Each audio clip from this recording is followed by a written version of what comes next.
또 좌우에 계신 분들 바라보시면서 우리는 행복한 사람입니다 하면서 4번 인사하십시오. 4번입니다. 우리 행복한 사람입니다.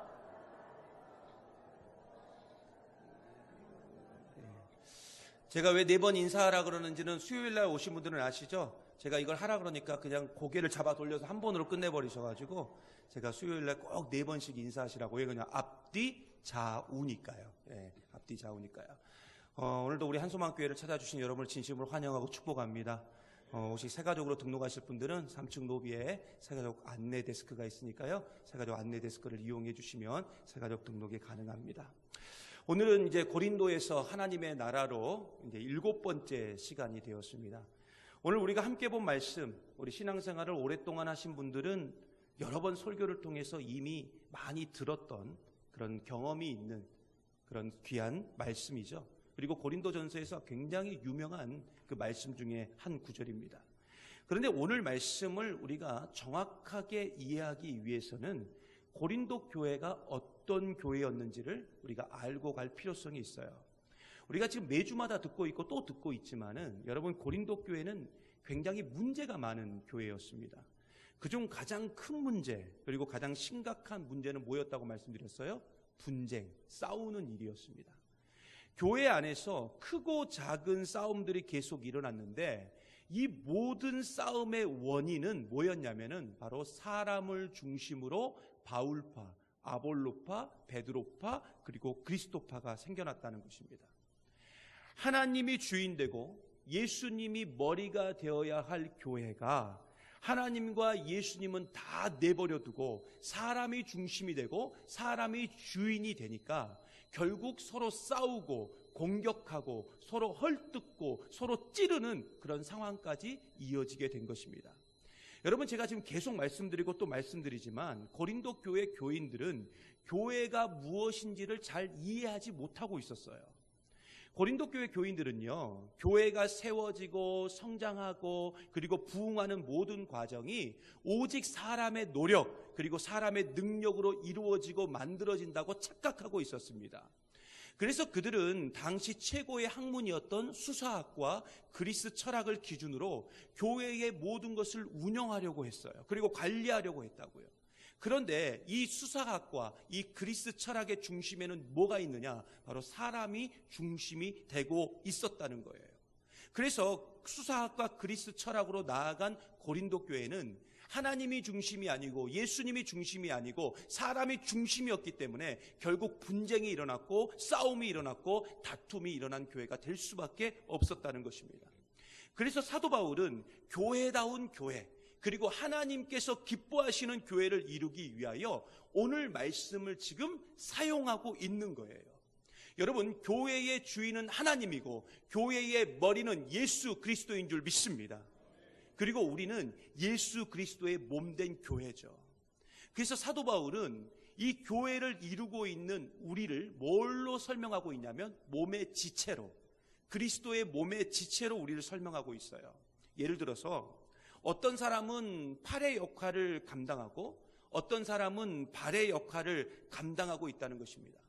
그런데 중요한 사실은 뭐냐면은 팔의 역할을 내가 감당한다고 해서 발의 역할을 감당하는 사람보다 내가 더 높고 더 좋은 역할을 가지고 있다라고 볼 수 없다는 거예요. 그 역할은 다르지만 그 사역의 가치 그리고 그 헌신의 가치는 똑같다는 것입니다. 그런데 고린도 교회 교인들은 교회 안에서의 역할을 전부 계급화시켜 버렸어요. 그리고 능력으로 수준으로 이해하고 있었습니다. 지체의 다양성을 인정하지 못하고 오직 하나의 지체만이 가장 최고의 것이고 그것이 전부라고 우기고 있었다고요. 그런데 한번 생각해 보세요. 여러분, 한번 생각해 보세요. 우리의 몸 중에서 중요한 부분이 있고 중요치 않은 부분이 있습니까? 아니에요. 우리의 몸은 머리부터 발끝까지 중요하지 않는 것이 하나도 없어요. 전부 필요한 존재이고 전부 소중한 존재입니다. 그런데 팔이 더 낫다, 아니면 발이 더 낫다, 이렇게 하면서 우기게 되면 결국 서로 경쟁하게 되고 이 경쟁은 결국 분쟁으로 이어질 수밖에 없다는 거죠. 고린도 교회가 지금 딱 그런 상황이었어요. 교회 안에서의 다양성을 인정하고 서로 사랑하고 서로 섬겨야 되는데, 나는 아볼로 편이야, 나는 바울 편이야, 나는 베드로 편이야 하면서 서로 경쟁을 하니까 결국 이 경쟁이 분쟁을 일으키게 되고, 분쟁은 싸움으로 번질 수밖에 없었던 것입니다. 그래서 사도 바울은 오늘 말씀 10절과 11절에 이렇게 증거하고 있어요. 10절과 11절에 이렇게 증거합니다. 내게 주신 하나님의 은혜를 따라 내가 지혜로운 건축자와 같이 터를 닦아두매 다른 이가 그 위에 세우나, 그러나 각각 어떻게 그 위에 세울까를 조심할지니라. 이 닦아둔 것 외에 능히 다른 터를 닦아둘 자가 없으니 이 터는 곧 예수 그리스도라. 아멘. 이 터가 곧 누구라고요? 예수 그리스도. 여기서 말하는 터는 뭐냐면은 기초를 말해요. 기초. 집을 짓는 기초를 말한다고요.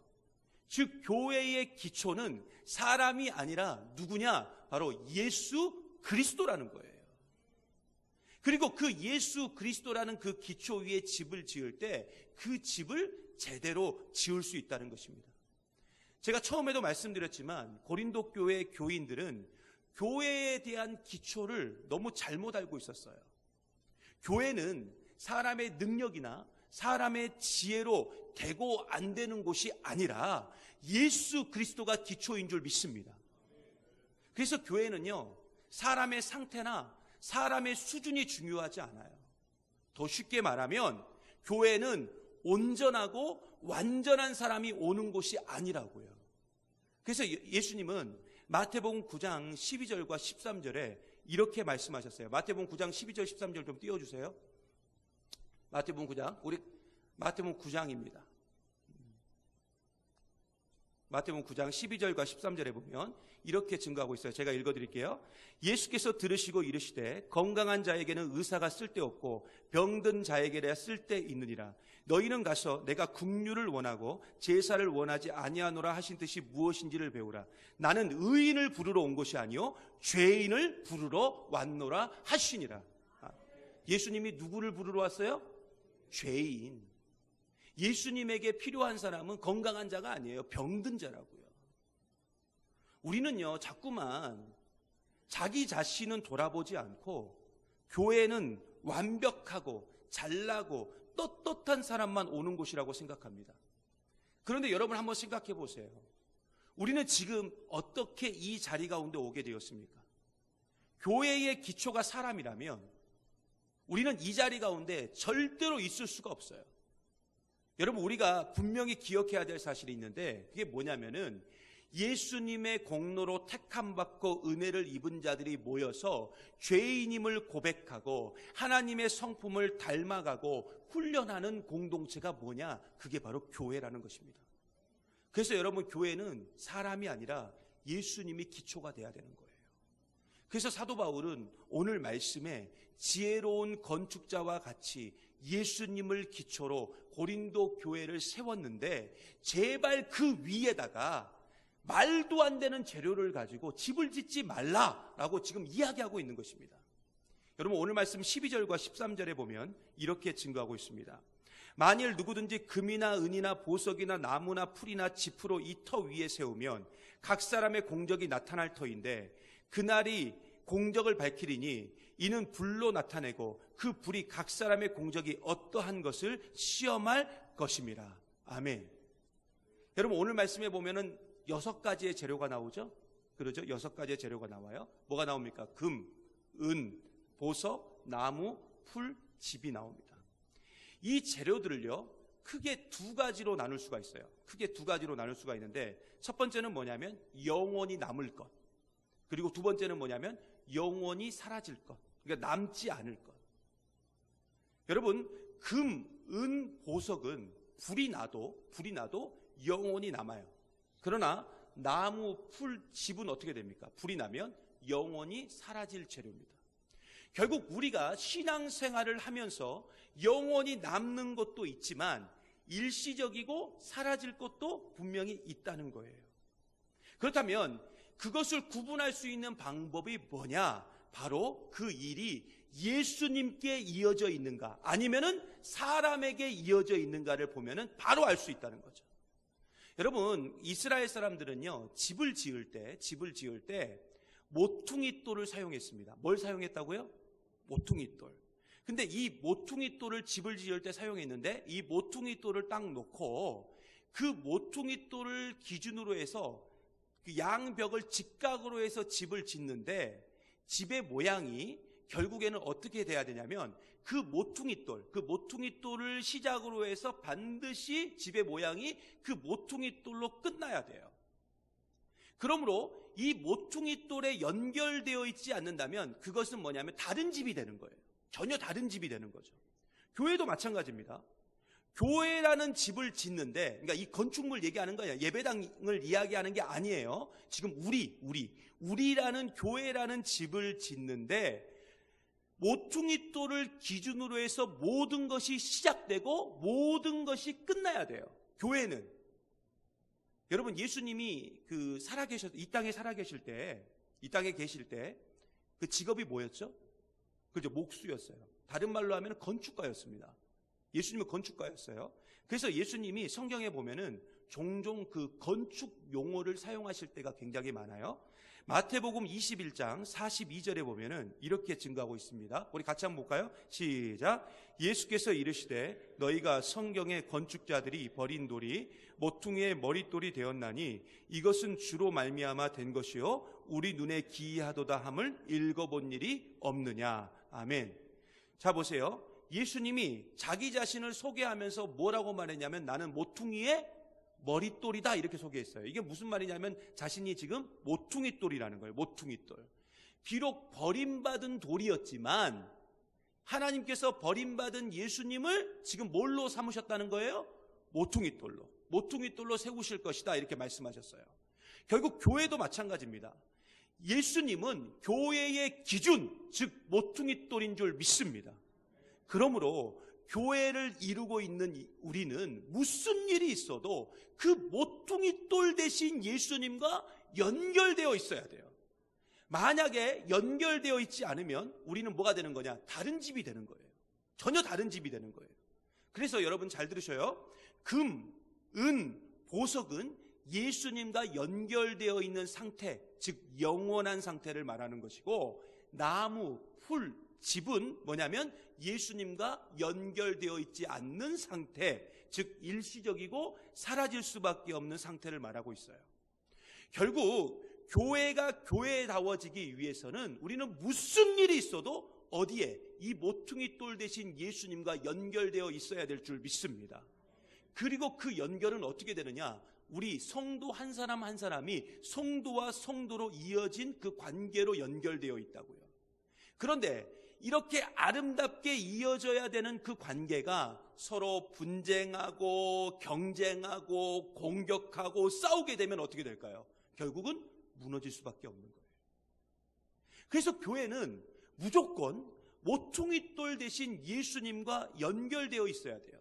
예수님이 기준이고 예수님이 기초인 줄 믿습니다. 그래서 여러분 요한계시록에 보면 예수님이 본인을 소개하실 때 뭐라고 말씀하셨냐? 나는 알파와 오메가다 이렇게 말씀하셨어요. 여러분 알파와 오메가가 무슨 뜻입니까?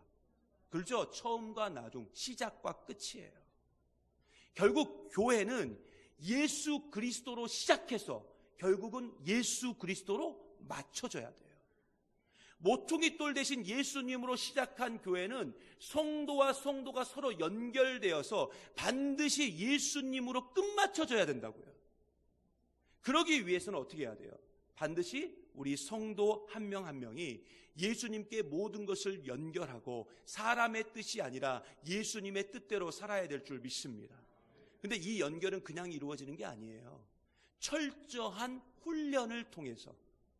뭘 통해서요? 훈련. 그 훈련을 통해서 이루어진다고요. 그러므로 교회는 절대로 경쟁으로 가면 안 돼요. 분쟁으로 가면 안 된다고요. 교회는 철저히 예수님의 성품, 예수님의 마음, 예수님의 생각으로 가야 될 줄 믿습니다. 그리고 그것을 배우는 곳이 어디냐? 그곳이 바로 교회라고요.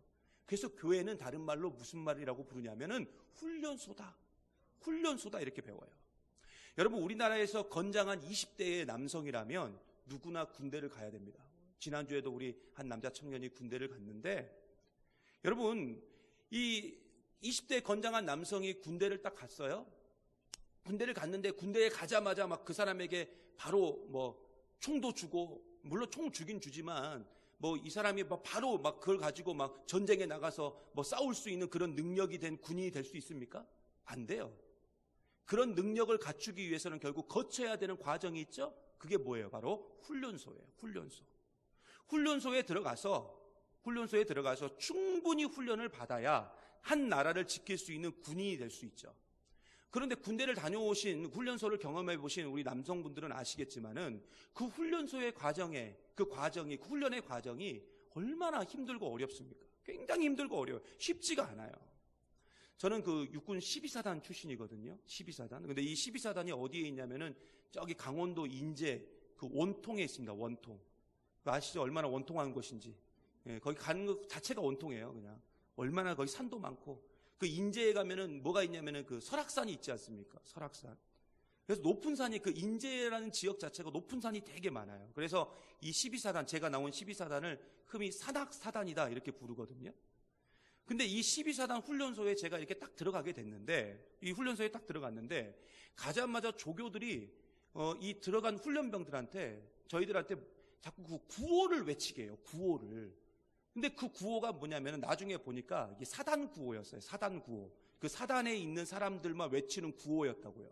근데 그 구호가 내용이 뭐냐면은, 굉장히 무시무시해요, 그 구호가. 뭐냐면은, 우리는 잘 걷고 잘 쏘는 12사단 용사다. 이걸 계속 시키는 거예요. 우리는 잘 걷고 잘 쏘는 12사단 용사다. 이걸 계속 하는데, 이걸 계속 하다 보니까 머릿속에 갑자기, 그리고 마음속에 무서운 생각이 막 잡아도는 거예요. 이게 뭐냐면은, 어떤 말이 가장 무서웠냐면 잘 걷는. 이게 자꾸 이게 마음에 담아지는 거예요. 하면 할수록 잘 걷는. 그러니까 이게 무슨 말이에요? 앞으로 너희는 엄청나게 걸을 것이다. 이걸 지금 이 구호 속에서 전부 암시를 하고 있는 거예요. 그래서 그랬는지 모르겠지만 훈련소 첫날부터 걷고 뛰고 계속 잡아 돌리는데요. 와, 진짜 여러분 얼마나 힘들던지요. 제가 무슨 생각을 했냐면, 도로에서 뛰고 있는데 저기서 막 그 트럭이 오는 거예요. 그러니까 저 트럭이 나를 좀 받아줬으면. 얼마나 힘든지. 저 트럭이 나를 좀 받아줘서 내가 좀 교통사고로 입원을 했으면 좋겠다. 이런 마음이 들 정도로. 그 막 산을 맨날 걷고 뛰고, 그 인제 내린천 옆에 그 자갈밭이거든요. 천변이. 그 자갈밭을 계속 뛰는데, 여러분 그냥 평지도 힘든데 자갈밭을 뛰는 게 얼마나 힘듭니까? 막 아시죠? 그 심장이 막 입 밖으로 튀어나올 것 같은 그 느낌. 그 느낌으로 맨날 뛰는데 정말 죽을 것 같다는 생각이 딱 들더라고요. 그런데 어느 순간부터 이게 그렇게 힘들지가 않는 거예요. 옛날에는 막 걷고 뛰고 이렇게 하는 것이 너무나도 죽을 만큼 힘들었는데, 어느 순간부터 뛰어도 예전처럼 힘들지는 않고, 물론 힘들긴 힘든데 그렇게 힘들지 않고, 걸어도 옛날처럼 별로 그렇게 힘들지 않는 거예요. 왜 그럴까요? 이게 바로 훈련의 효과죠. 계속 하니까, 반복되니까, 익숙해지니까, 단련이 되니까 그렇게 된 거예요. 제가 조금 전에도 말씀드렸듯이 교회는 훈련소입니다. 그래서 우리는 힘들고 어렵고 고통스럽더라도 여러분 이 훈련을 잘 받아야 될 줄 믿습니다. 예수님의 성품과 예수님의 마음을 가질수록 끊임없이 우리를 훈련하고 우리를 그리스도의 좋은 병사로 우리가 만들어 가야 돼요.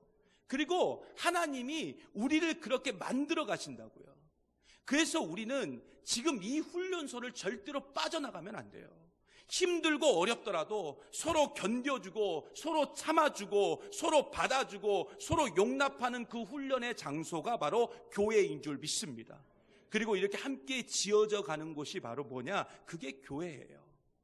그래서 여러분 고린도전서 3장 16절에 보면 이렇게 증거합니다. 너희는 너희가 하나님의 성전인 것과 하나님의 성령이 너희 안에 계시는 것을 알지 못하느냐. 아멘. 여러분 우리는 하나님의 성전인 줄 믿습니다. 그래서 우리 안에는 성령님이 함께하고 계신다고요.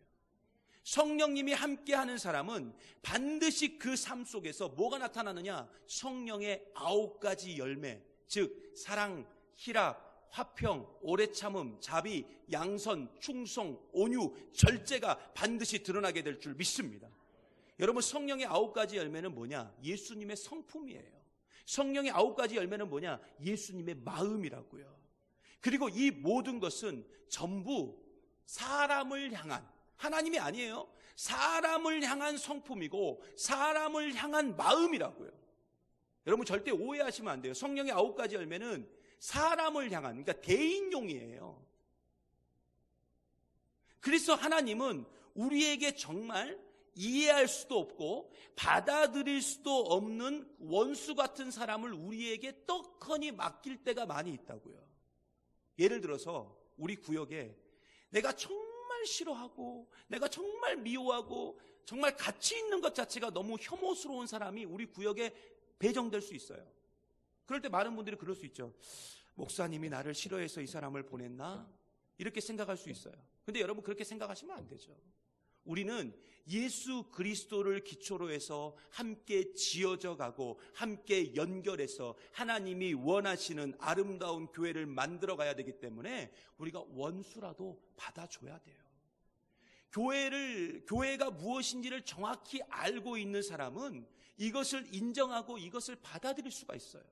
그래서 모든 것을 나를 성장하게 만드는 훈련의 도구로 생각하고 판단할 수 있다고요. 제가 다른 교회에 있을 때 이 청년들과 함께 이게 선교지를 갔는데, 이 선교지에 가게 되면은 이 호텔방을 배정을 해줍니다. 호텔방을 배정을 해주는데 보통 호텔방이 2인 1실이죠. 그래서 제가 이제 한 방에 2명씩 짝을 지어가지고 방 배정을 해줘요. 그리고 가급적이면 제가 친한 사람들끼리 방 배정을 해주거든요. 왜냐하면은 그 선교지 자체가 힘들잖아요. 힘든데 방마저도 좀 자기하고 좀 안 맞는 사람하고 이렇게 사용하면 되게 더 힘드니까 좀 저녁에 지낼 때라도 편하게 좀 지내라 하는 마음으로 이 친한 사람들끼리 방 배정을 해줍니다. 그런데 그러잖아요. 꼭 하다 보면은 그렇지 않을 때도 있잖아요. 그렇지 못할 때도 있잖아요. 사람을 이렇게 둘씩 짝을 짓다 보면 나랑 전혀 맞지 않는 사람하고 방 배정이 될 때도 있어요. 그런데 이제 선교를 잘 마치고 이제 한국에 돌아왔는데 한 남자 청년이 저에게 이렇게 찾아왔어요. 개인적으로 찾아와서 이 고백하는 말이 뭐냐면, 이번 선교를 통해서 자기가 너무 많은 은혜를 받았는데 특별히 그 같이 방을 사용한 다른 청년 때문에 자기가 너무 큰 은혜를 받았다는 거예요. 그래서 얘가 지금 나한테 뭔 말을 하려고 이런 말을 하나 하고 이야기를 가만히 들어보니까 그 청년의 고백에 의하면 뭐냐면은 자신이랑 방을 같이 사용한 그 다른 청년이 있잖아요. 그 다른 청년이 화장실에서 볼일을 볼 때마다 참 신기하게도 그 변기에 물을 내리지 않고 온다는 거예요. 그래서 자기가 화장실에 들어갈 때마다 의도치 않게 그 다른 청년의 큰 것도 보고 작은 것도 보고 그렇게 했대요. 근데 솔직히 여러분, 내 것도 보기 힘든데 다른 사람 것을 보니 얼마나 기분이 힘들겠어요. 그죠? 너무 힘들었어요. 그래서 자기가 너무 힘들어서 목사님한테 찾아가가지고 수십 번이라도 룸메이트를 좀 바꿔주십시오, 이 말을 하려고 하다가도 계속 꾹꾹 참았대요. 꾹꾹 참고 계속 목사님 원망하고 왜 나한테 이런 사람을 방 배정을 해줬나 하면서 원망하고 막 그렇게 선교의 일정을 보내고 있는데, 어느 순간부터 아침에 그 화장실에 딱 들어갔는데 그 룸메이트의 배설물을 보고도 별로 개의치 않는 자기 자신을 발견했대요. 오히려 그 룸메이트의 그 배설물의 색깔을 보면서 오늘 건강이 참 안 좋구나, 오늘은 참 괜찮구나 하는 그런 단계로 발전한 자신의 모습을 발견하면서 내가 얼마나 부족한 사람인지, 내가 얼마나 연약한 사람인지, 그리고 그 형제 사랑의 그 깊은 마음을 깨닫게 되었다고 저한테 이야기를 하더라고요. 여러분, 우리 한소망교회가 성경에서 말하는 건강한 교회, 그리고 예수님이 꿈꾸시고 예수님이 기뻐하시는 교회가 되기 위해서는 우리 안에 들어있는 모든 가시를 다 걷어내야 될 줄 믿습니다. 만약에 계속 우리가 시기와 분쟁과 다툼과 경쟁으로 나아간다면 이것은 우리의 기초가 예수님이 아니라 사람이라는 확실한 증거라는 거예요. 여러분 잘 들으십시오. 교회 안에는 소용없고 필요 없는 사람이 없어요. 그러므로 교회 안에서 저 사람은 소용없는 사람이니까 저 사람은 필요 없는 사람이니까 없어져야 된다라고 말하지 마세요. 나에게만 필요 없지 저 사람도 교회라는 건물, 그러니까 이 예배당이 아니라 그랬어요. 우리라는 교회라는 이 건물의 한 부분을 맡아서 지어져야 될 나무 한 조각, 모래 알갱이 하나와 같은 사람이 될 수 있다고요. 그래서 한소망이라는 만남을 통해서 하나님께서 허락하시고 예수 그리스도 안에서 함께 연결해서 함께 지어가도록 하나님께서 그 사람을 보내신 거라고요. 그러므로 이젠 우리 교회가 예수님이 꿈꾸시고 예수님이 기뻐하시는 교회가 되도록 함께 아름답게 만들어져 가고 지어져 가는 저와 여러분 되시기를 간절히 소망합니다. 이 시간 우리 함께요 결단하며 주님 앞에 나아가기를 간절히 원합니다. 이 시간 우리 함께할 찬양이요, 예전에도 한번 불렀죠. 우리에겐 소원이 하나 있네라는 찬양입니다. 가사가 이래요. 우리에겐 소원이 하나 있네. 주님 다시 오실 그날까지 우리 가슴에 새긴 주의 십자가 사랑, 나의 교회를 사랑케 하네. 예수 그리스도 안에 우리가 온전히 연결되어 있을 때 우리 가운데 진짜 사랑이 임하고, 예수 그리스도 가운데 우리가 온전히 연결되어 있을 때 진정한 섬김이 임하게 되는 줄 믿습니다. 그걸 통해서 하나님이 원하시는, 기뻐하시는 교회가 될 수 있고, 이 땅 가운데 정말로 모든 사람들이 가고 싶어하는 교회, 원하는 교회, 그리고 하나님이 너무나 미소 짓는 교회, 그런 교회가 되도록 이 시간 우리 이 찬양의 가사 하나하나를 기억하시면서 함께 결단하고 찬양하고 기도하도록 하겠습니다.